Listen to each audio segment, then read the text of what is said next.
उनके गुरुओं के द्वारा गुणगान गा रहे हैं। गुरु सत्ता अनादि काल से चली आ रही है, ऐसा गुरु गीता में वर्णन आता है। आदि भी है, अनादि भी है। उसके लिए वर्णन आया, सिक्कों में कहते हैं सत श्री अकाल। सत श्री अकाल में वो कालों का भी काल है, अकाल है ना। ऐसे ही दर्शन में सूत्र आता है, पेशावती गुरु काले नाग बच्चे दादा। सदगुरु सत्ता वो सत्ता है जिसकी सीमा के अंदर काल भी प्रवेश नहीं कर सकता। जहां तक उसका प्रकाश है, जहां वो विराजमान है स्वरूप के द्वारा स्थूल रूप में, वह काल भी प्रवेश नहीं करता। तभी उस सत्ता का गुणगान हर ने किसी ने पहले किया। तुलसीदास जी ने हनुमान चालीसा लिखी, से पहले क्या लिखा? श्री गुरु पद श्री गुरु चरण सरोज रज निज मन मुख सुधार वर्णव रघुवर भजन जो दायक पंचार। से पहले गुरु के चरणों का उन्होंने भी गुणगान किया। रामचरितमानस में वर्णन आया, श्री गुरु पदनक मणिगण ज्योति सुमर देव दृष्टि होती। गुरुदेव के चरणों के नख से जो प्रकाश निकलता है उससे दिव्य दृष्टि मिला करती है। स्वयं हम प्रातःकाल गुरु गीता का पाठ कर रहे हैं, वो स्वयं भगवान शंकर भी गुरु महिमा का ही गुणगान कर रहे हैं। तो वो गुरु कौन है? कोई एक साधारण मनुष्य उसको गुरु नहीं कहा जाता है ना। तो उसी मनुष्य के अंदर वो सत्ता बैठ जाए, वो अपना उसको चुन ले, उसको अपना मतलब आगे काम करने के लिए बनाए, उसको चुने। तो एक सूत्र आया, श्लोक आया उपनिषद में, नाय महात्मा प्रवचने लभ्या मेधा न बहुनस्तेने यमेवेश तेरे लभ्य से आत्मा गुणति तनु स्वाम। कैसे कहते हैं? नाय आत्मा प्रवचने लभ्या, बहुत प्रवचन आदि करने से, बहुत बुद्धि का प्रयोग करने से, मैं गुरु शो ऑफ करने से वो सत्ता नहीं आती। वे प्रवृत्ति जिसके हृदय में अपना मंदिर बना ले, पहले उसको बना जा, तो जो पूर्ण जन्म से ही पूर्ण योगी है। सत्ता किसके अंदर आती है? मेरी बात समझ रहे हो? वैसे तो गुरु बहुत है ना। गुरु तो माँ भी है। तो बच्चे को जब बच्चा उसके पेट में आता है ना, माँ के, तो मई माँ से गुरु वाला उसका माँ का रोल शुरू होता है। उससे माँ खट्टा खाएगी है ना, तीखे मिर्चों वाली खाएगी, तो उसका असर बच्चे में पड़ेगा। अगर माँ उस समय हिंदा स्तुति ये सब करेगी तो बच्चा पेट में सब सीखता है ना। अगर माँ टीवी में ड्रामे, हंसी मजाक के, लड़ाई झगड़े के, झगड़ों के साथ लोग झगड़े, कोई भी चीज हो वो देखेगी तो बच्चा अभी पेट में वो सब दिखता है। कैसे दिखता है? क्योंकि याद करो, इस समय सुभद्रा जो अर्जुन की पत्नी थी, उनके पेट में कौन थे? अभिमन्यु थे। जब द्रोणाचार्य जी ने चक्रव्यूह की रचना करी है ना, तो उसको कोई तोड़ना जानता नहीं था। अर्जुन को बहुत दूर ले गए थे, तो भगवान उन्होंने कहा, अभिमन्यु ने अपने ताऊ जी से, युधिष्ठिर महाराज, ताऊ जी मैं इसको जानता हूँ प्रवेश करना। तू कैसे जानता है? बोले जब मैं अपनी माँ के पेट में था तो मेरे पिता अर्जुन जो थे वो उनको चक्रव्यूह में घुसने के बारे में बता रहे थे। तो उस समय मेरी माँ हुंकारे भर रही थी, जगी हुई थी, मैं भी सुन रहा था, सब सुन लिया मैंने। जब मेरे पिता ने तोड़ने के बारे में बताया तो मेरी माँ को नींद आ गई, वो सुन नहीं पाई, वो सुन तो मैं भी सो गया। तो अभिमन्यु जो है अंदर तो चला गया, प्रवेश कर गया। बोले चलो, भीम ने कहा मैं अपनी गदा में तोड़ दूंगा, इसको निकाल तो मैं लाऊंगा, घुसा रहे अंदर, नहीं निकाल पाया। अभिमन्यु लड़ते लड़ते वीर गति को प्राप्त हो गया। पहली गुरु माँ है, दूसरे पिता है, तीसरे आचार्य है। जो आचार्य कौन? जब हमको एक माँ, एक पिता अपने बच्चे को पूर्ण पुरुषार्थी बनाए, उसको मतलब शक्तिमान बना दे, उसके अंदर ब्रह्मचर्य की शक्ति बढ़ जाए, उसके अंदर सदाचार, अच्छे अच्छे आचरण उसके अंदर प्रवेश हो जाए, सब संस्कार सारे मिल जाए उसको, तो क्या होता है फिर उसके बाद उसे गुरु मिलते हैं। गुरु का काम बहुत आसान होता है। सदगुरु क्या करते हैं? शक्तिपात करते हैं, है ना।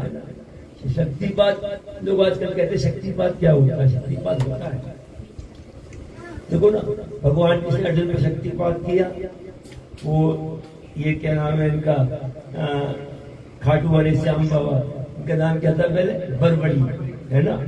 बरबरी अपनी दादी के से पूरे संस्कार लिए थे, दादी से सारा कुछ सीखा था उन्होंने, धनुर्विद्या वगैरह भी उन्होंने। इनको माँ की पूजा करवाई, काली की, माँ से प्राप्त की, आशीर्वाद प्राप्त किया, और दादी ने और उनको सारे संस्कार जो उनको सिखाए हुए थे, भगवान किसके बारे में खूब बताया हुआ था। तो जब वहां पर आई, यहाँ पे युद्ध होना था बरबरी, तो भगवान कृष्ण ने अर्जुन से कहा कि अर्जुन, एक है ये जो तुम्हें लड़ाई में नहीं जीतने देगा, इस पे काबू पा ले। तो महाराज ये तो इंसान है, ये कैसे कर पाएगा? ऐसे कैसे कर पाएगा? नहीं, मैं कह रहा हूँ ना, आते दिखाता हूँ। अर्जुन को लेके आए, दोनों ब्राह्मण बन गए, एक छोटे पंडित जी बन गए, एक बड़े पंडित जी बन गए। अब वो वहां पर आए तो उन्होंने कहा, अरे, उन्होंने कहा, राजन तुम इस युद्ध में क्या करोगे? बोले, मैं जो हारेगा उसका साथ दूंगा। अच्छा, तो उन्होंने पूछा, क्या कैसे करोगे तुम? कैसे जीत जाओगे? कैसे दादोगे उनको? क्या तुम में ऐसी ताकत है? क्या शक्ति है? बोले, मैं एक में 3 बार है, देवी के आशीर्वाद से मुझे मिले हैं, 1 बार चलाऊंगा और सबको 1 बार से मारूंगा।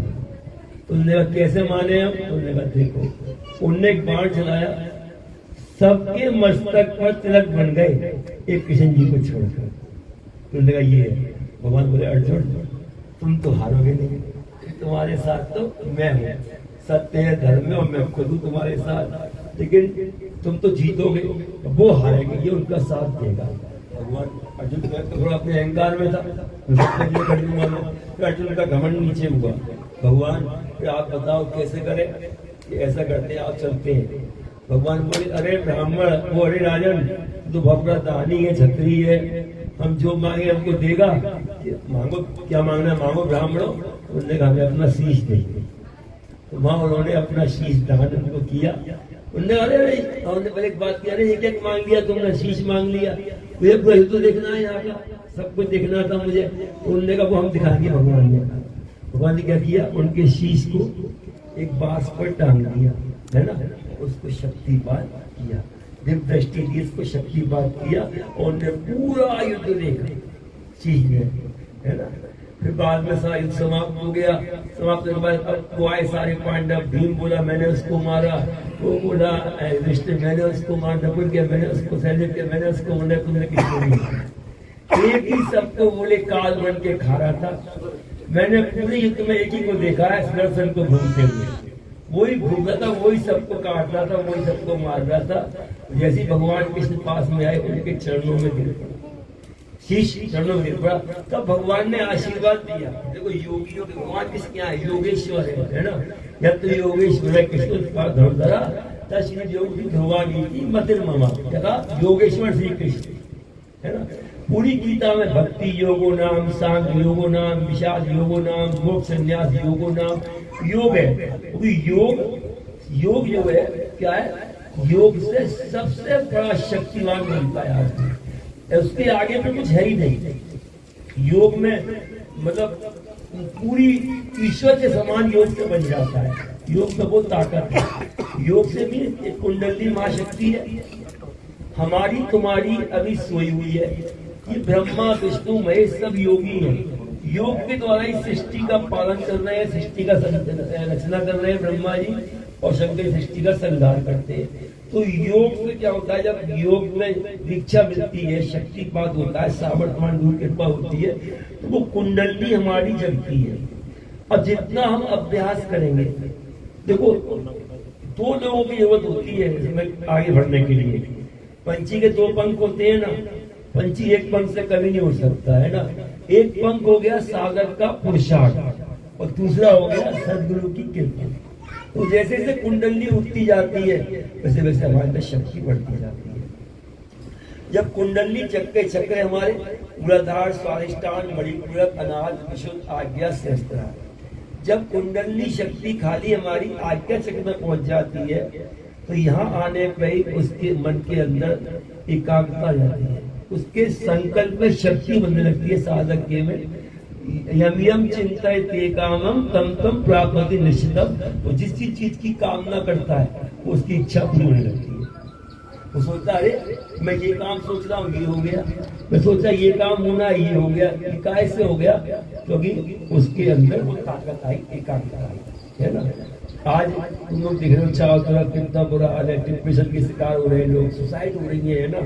कोचिंगों में बच्चे पढ़ नहीं पाते, फिर सुसाइड कर लेते हैं, और भी कई कहानियां सुसाइड कर लेते हैं, लड़ाई झगड़े खूब हो रहे हैं। क्यों?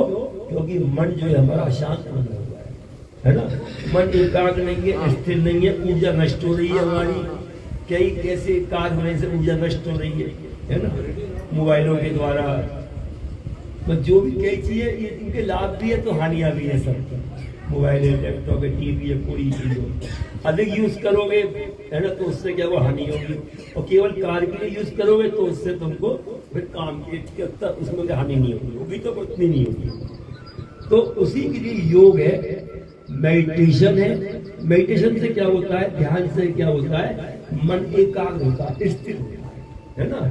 जब मन स्थिर होगा तो मन में अपने आप ही तुम्हारे अंदर शांति रहेगी, है ना। मन में अंदर पॉजिटिव थॉट्स रहेंगे, नेगेटिविटी तुम्हारे पास नेगेटिविटी है उसके द्वारा अपने आप कम होने लग जाएगा। वो काम कौन करते हैं, वो काम कराते हैं कौन, सदगुरु क्या कराते हैं। वो सत्ता में क्या कराता, विप्रणुते तरुम स्वाम, जिसके अंदर वो सत्ता आ जाती है, विप्रणुते, बस जिसके हृदय को वर्ण कर लेती है, वहां से फिर सारे काम शुरू हो जाते हैं। संकल्प उसकी शक्ति काम होती है, बड़े बड़े काम होने लगते हैं, असंभव संभव होने लगता है, क्योंकि वो सत्ता ने उनको वर्ण किया। छोटी सी अवस्था के थे हमारे महाराष्ट्र में संत ज्ञानेश्वर, 14 वर्ष की उनकी आयु थी, और 14 वर्ष की आयु में वहाँ उनके पैठन गांव के थे रहने वाले वो लोग महाराष्ट्र के। हम अभी जाएंगे पूना में, हम उनके स्थान पर जाते हैं। पूना जब जाते हैं, आनंदी जगह है जहाँ उनकी समाधि हुई थी 14 वर्ष में। तो वहाँ उनको उनके गांव के लोगों ने उनको भ्रष्ट घोषित कर रखा था। एक उनकी बहन थी मुक्ताबाई, एक भाई था ज्ञानदेव, और एक बड़े भाई का था निवृत्ति नाम। तो उनको क्या घोषित कर रखा था, भ्रष्ट हो तुम लोग, भ्रष्ट हो गए, क्योंकि तुम्हारा बाप सन्यासी था, उसके बाद भी उसने बच्चे पैदा किए, तुम लोगों को इसलिए ब्राह्मण उससे निकाला जाता है, निकृष्ट किया जाता है। तो उनने कहा कि हमारी शुद्धि कैसे होगी। कुछ ब्राह्मणों ने कह दिया कि अगर तुम वहां चले जाओ, पैठन चले जाओ, और वहां तुम्हें जो ब्राह्मण है, आचार्य है, शुद्धि पत्र लिख के दे देंगे कि तुम जो है शुद्ध हो गए हो, तो हम तुमको गांव में प्रवेश देंगे। तो उनको इतर जंगल में डाल रखा है। अब वो गए वहां पर, तो वहां जो आचार्य बैठे हुए थे, बड़ी बड़ी पोथी लेके बड़े बड़े विद्वान बैठे हुए थे। जब वो गए वहां बैठे तो उन्होंने कहा भाई कैसे आए हो, हमें शुद्ध कर दो, शुद्धि पत्र लिख के दे दो। तो उन्होंने कहा वो तो हम लिख देंगे, लेकिन तुमने वेदों का अध्ययन किया हुआ है। उन्होंने कहा हमने अध्ययन नहीं किया, वो जन्म से ही हमको सिद्ध है। अच्छा, इन्होंने कहा एक बात याद रखना, ये वेद तुमको जो आते हैं ना, इनको केवल ठीक जाति के लोगों को ही सिखाना, हर जाति के लोग को मत सिखाना। उन्होंने कहा क्यों, ये तो सब जीव ईश्वर के जीव है, सब ईश्वर के प्राणी है, हर एक को अधिकार है वेद मंत्र बोलने का। तो जो आचार्य थे ना, या घमंड अपनी बहुत विद्या का, पोथियों का, ज्ञान का, वो बोले अच्छा कोई भी बोल सकता है, हाँ कोई बोल सकता है, पशु भी बोल सकता है, हाँ वो भी प्रभु का जीव है, वो भी बोल सकता है। सामने एक भैंसा खड़ा हुआ था, उन्होंने कहा भैंसा बोल देगा, तो उन्होंने कहा हाँ ये भी बोल देगा। क्या किया योगी ने, अपने मन को उनके मन से मिला दिया भैंसे के से, और भैंसे ने वेद मंत्र बोलना शुरू कर दिया, ईशावाशा शुरू कर दिया। अब तो वो देखते रह गए सारे, उनके चरणों में गिर पड़े, बोले आप तो क्या लाभ है, हमें ज्ञान देने आए हो, आपको क्या ज्ञान देंगे, शुद्धि पत्र क्या लिखे आपके लिए। तो फिर उसके बाद उनको जो है शुद्धि पत्र लिख दिया। उसके बाद जब वो अपने गांव में पहुंचे, वो 14 वर्ष के थे, 1400 वर्ष का था चांगदेव जिसका नाम था, हठयोगी था वो, 1400 वर्ष का। तो वो जब समाधि से उठा 6 महीने बाद, तो उसने पूछा सब ठीक है कि महाराज कृष्णपुरी ठीक तो है, 14 वर्ष का बालक है, उसने तहलका मचा रखा है पूरे आसपास के इलाकों में, उसकी मतलब ख्याति फैलती जा रही है, बड़े बड़े काम उसके द्वारा होते हैं। तो उन्होंने कहा अच्छा, तो अच्छा मुझसे मिलेंगे। तो उन्होंने पहले उसको वक्त लिखना चाहा, तो उन्होंने सोचा क्या लिखूं, अगर मैं ये लिखूं प्रणाम करता हूँ तो छोटा बच्चा है मेरी, इसमें मतलब अच्छा नहीं है मेरे लिए, है ना, ये तो मेरे लिए तो ही नहीं। तो उन्होंने कहा अगर मैं उनको आशीर्वाद लिखूं वो भी ठीक नहीं, योगी है वो। उन्होंने पूरा कागज लिख के दे दिया, खाली पूरा कागज लेके वो उनका शिष्य जो था वो गया, और वो संत ज्ञानेश्वर और उनकी घेर में खड़ी थी, वो पटिया पे बैठे हुए मट्टी की दीवार पर जो दातुन कर रहे हैं। अब बोलेगा भी हम देख के आए, वो मट्टी की दीवार भी है वहां पे आज भी, दातुन कर रहे थे। तो वो वहां पहुंचा और पूरा कागज उनको दे दिया, कागज कोरा उन्होंने लिया।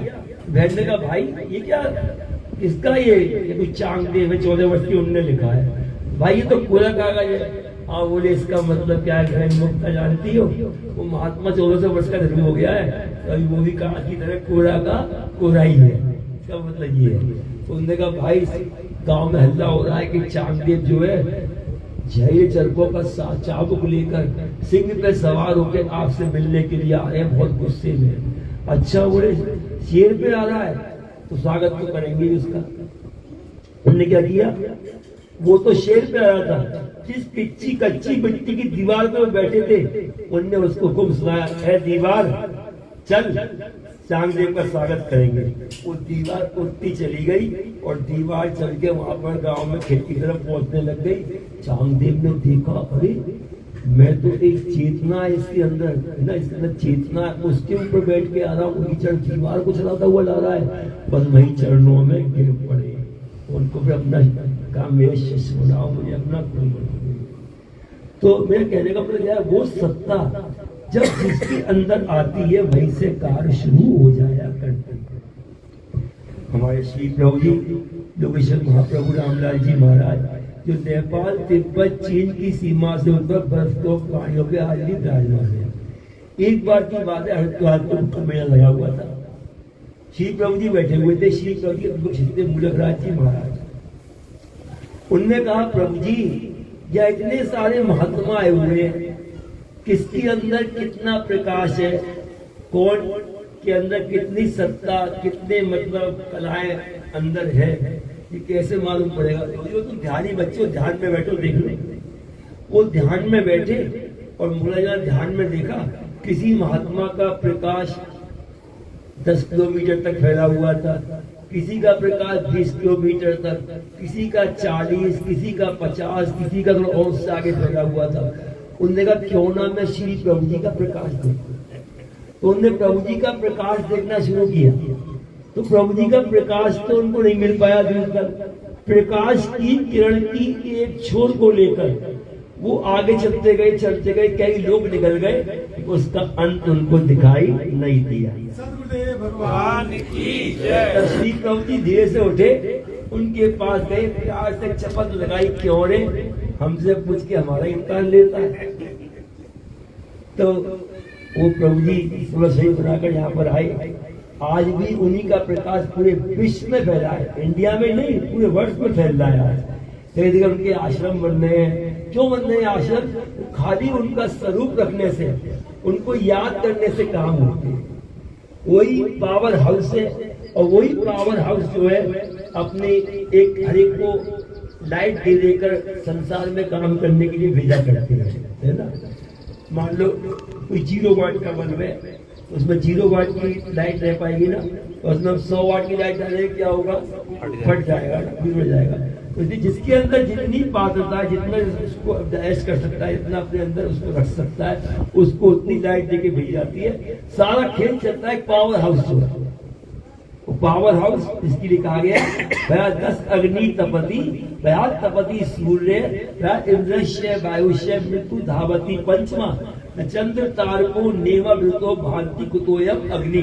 देखा, जिसके भय से अग्नि तपता, अग्नि तपती है, सूर्य तपता है, इंद्र और वायु दौड़े दौड़े फिरते हैं, है ना। और मृत्यु धावती पंचमा, मृत्यु तो काल को बहुत दूर रहता है।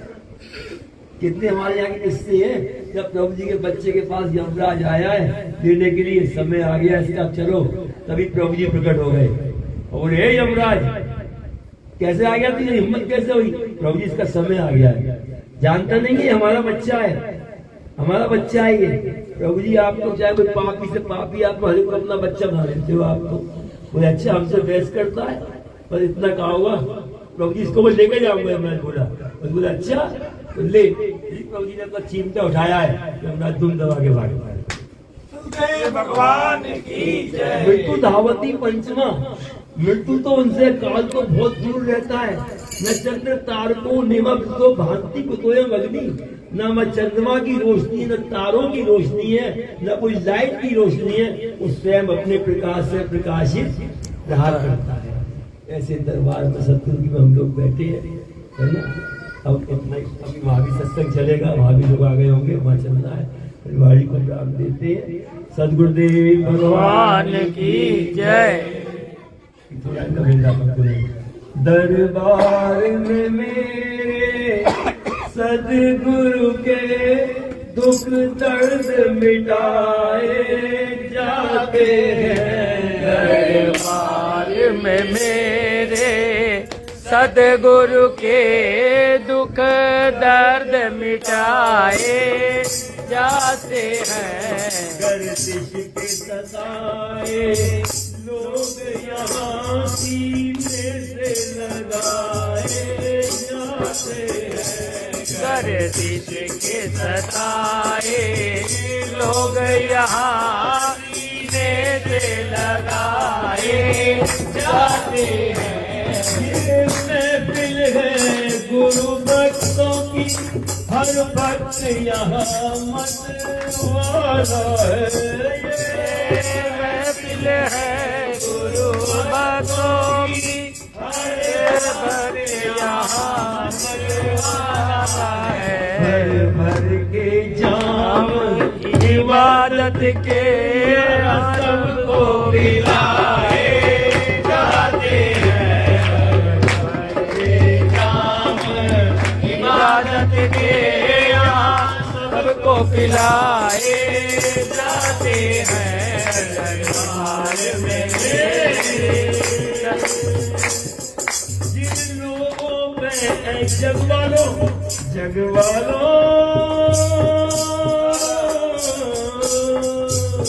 जिन लोगों में जगवालों होती है खास इनायत मेरे सदगुरु की। कई लोगों को इनके गुरु होते हैं, पहले उनको वो गुरु उनको प्रेरणा देकर भेजते हैं प्रभु जी के दरबार में। किसी को रिश्ता करा कर भेजते हैं, किसी को ऐसे ही अपने आप ऑटोमेटिक पहुंचा देते हैं। अरे मैं तो जहाँ कहीं और रहा था, यहाँ कैसे आ गया। तो जिनका जब कृपा हो जाती है, ईश्वर की कृपा होती है ना, और गुरु की कृपा होती है, तो क्या होता है, कहा भेजते हैं उनको। जिन लोगों पे जगवालों होती है खास इनायत मेरे सदगुरु की। जिन लोगों पे जगवालों होती है खास इनायत मेरे सदगुरु की। उनको ही संदेशा जाता है, उनको ही संदेशा जाता है।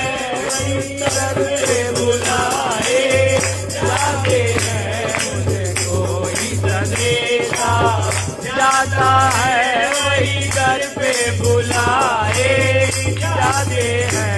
दरबार में तुम डरते हो ए जगवालों इस दर पर शीश झुकाने से, इस घर पर शीश झुकाने से। बरबरी ने शीश दे दिया, आज पूजा हो रही है, कल में तेरी पूजा होगी, प्रदान दे दिया। वो जितना जितना जितना मतलब एक योगी एक को मस्त रहने वाला, जब मुझसे कुछ भी निकाल दे, किसको कब क्या दे दे, रंग से राजा बना दे, झोंपड़ी से मंगले बिठा दे, हजारों ऐसे किससे हमारे यहाँ के आए हैं, है ना। ये संतोष पहले माँ को लेके आता है अपने घर में, याद है एक पुराना सा मकान था, कबूतर उड़ रहे थे, कबूतरों की बीच पड़ी थी चारों तरफ, मैंने देखा था। तो आज माँ ने काम जा दिया, सोने वेला में सोने के घर में बैठ गया, सोने वेला है ना। ये सदगुरु की इनायत होती है। तो क्या कहा, जिन लोगों पे नहीं तुम डरते हो ऐ जग वालों, इस दर पर शीश झुकाने से, इस दर पर शीश झुकाने से। नादानो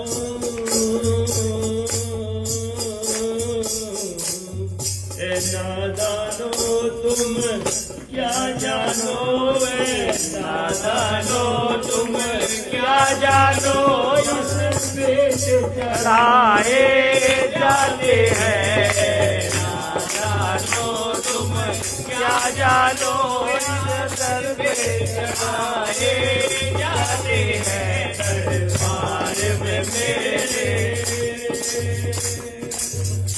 गुरुदेव भगवान की जय। नमो गुरुदेव पहले आप